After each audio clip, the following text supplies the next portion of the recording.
नमो अरहंताणम नमो अरहंताणम नमो अरहंताणम।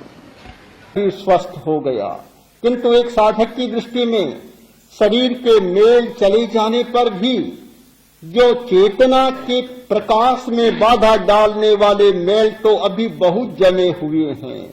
उन मेलों की सफाई के लिए भारी मात्रा में विरेचन देने की जरूरत होगी। यह विरेचन है आसन, प्राणायाम, व्यायाम आदि आदि, ये सारे विरेचन हैं। इनका प्रयोग करना होगा। कायोत्सर्गाध्यासन, बंध, व्यायाम, प्राणायाम काय शुद्धि, इतने से काम नहीं चलेगा। निस्संगत्वेन च, 5 साधन हैं काय शुद्धि के। कायोत्सर्ग आदि आसन, बंध, व्यायाम और प्राणायाम, ये चारों शरीर के साथ काम करने वाले, किंतु शरीर में कोरा मैल शरीर का ही नहीं जमता, उसमें और भी मैल जमता है भावना के द्वारा, आसक्ति के द्वारा, अंतःकरण के द्वारा वह भी मेल जमता है, संस्कारों के द्वारा। आज प्रयोग में आ चुका, परीक्षण किए जा चुके कि विचारों के कारण हमारे नाखूनों में, हमारे शरीर के अनेक संस्थानों में 50 प्रकार के विष जमा होते। ये विरेचन से साफ होने वाले नहीं है। चाहे डॉक्टर से दवा ले लें, चाहे वैद्य से दवा ले लें, उनके द्वारा ये विष धुलने वाले नहीं है। इनकी धुलाई निस्संगता के द्वारा, अनासक्ति के द्वारा और विचारों के समीकरण के द्वारा ही संभव हो सकती है।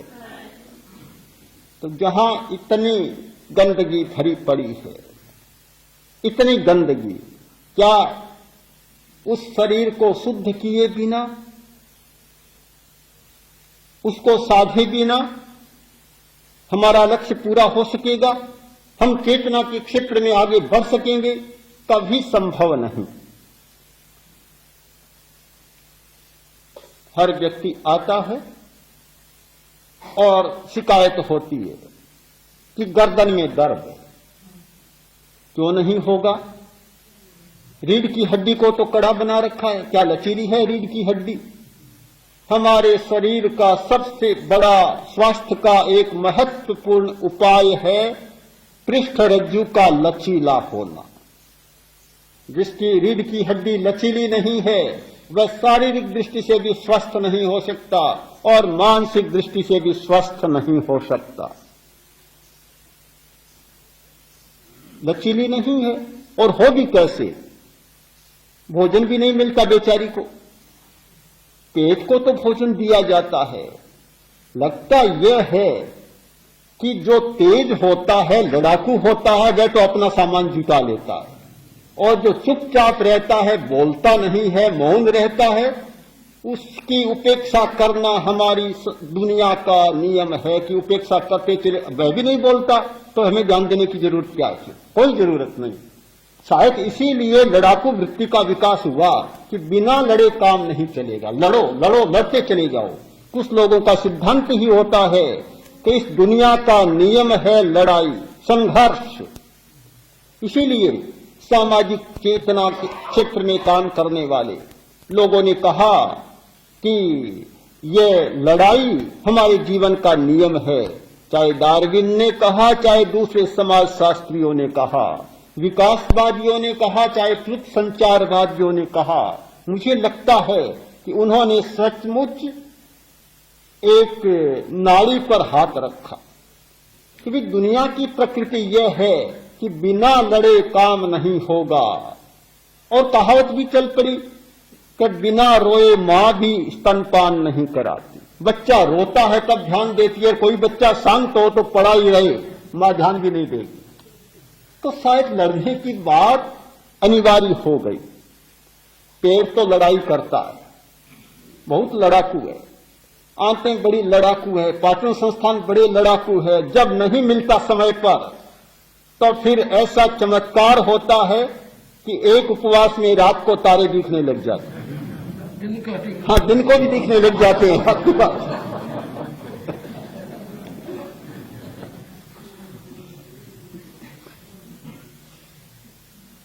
बड़ी कठिनाई पैदा होती है, किंतु हृदय, गुर्दे, मस्तिष्क, रीढ़ की हड्डी ये आक्रामक नहीं है, लड़ाकू नहीं है, इसलिए हम ध्यान ही नहीं देते। जितना मैल जमा होना है होता चला जाता है।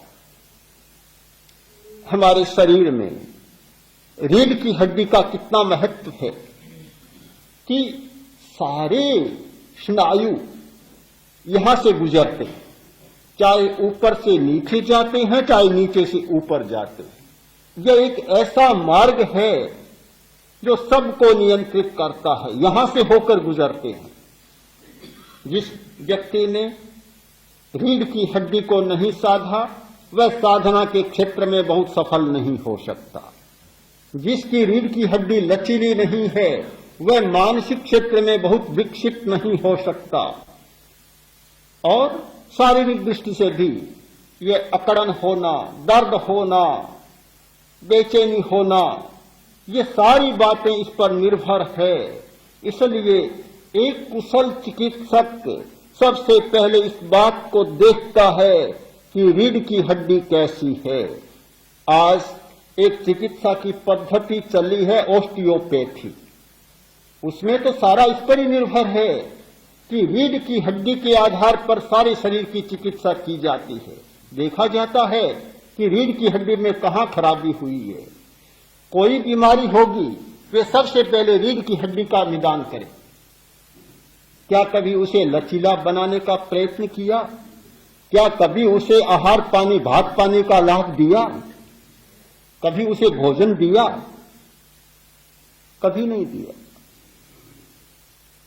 जब तक रीढ़ की हड्डी को लचीला बनाने का आसन नहीं होगा, तब तक उसे भात पानी नहीं मिलेगा। उसे रक्त चाहिए, उसे मालिश चाहिए। वह रक्त पहुंचता है आसन के द्वारा, उसकी मालिश होती है आसन के द्वारा। हलासन करते हैं, अर्ध मत्स्येंद्रासन करते हैं, और भी अनेक प्रकार की आसन हैं जिनके द्वारा रीढ़ की हड्डी को पूरा खून मिल जाता है, भोजन मिल जाता है और उसकी बहुत अच्छी मालिश हो जाती है, बड़ी ताकत आ जाती है, लचीली बन जाती है। और वह लचीली बनती है तो मन भी लचीला और शरीर भी लचीला, सब कुछ ठीक हो जाता है। कभी सोचा ही नहीं। अब जब आते हैं तो शिकायत करते हैं कि दर्द बहुत हो गया, गर्दन में बहुत दर्द, कमर में बहुत दर्द। ये दर्द तो इकट्ठा कर रखा है।